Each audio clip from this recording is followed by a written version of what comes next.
শহর বিরান করে গেল ইনসাফের পাখি, এক কবর নীরবতায় ছেছে তার ডাকাডাকি।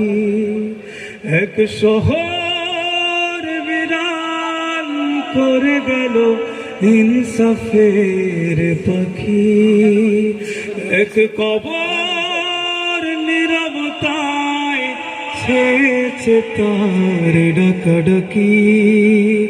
শহরে নগরে দেয়ালে দেয়ালে উঠে মাতমের ঢেউ, হাদি আমাদের আপনের চেয়ে বেশি আপন কেউ, হাদি আমাদের আপনের চেয়ে বেশি আপন কেউ। আজকে অতটুকু, আর নাইলে মজা পাইতেন আমাদের।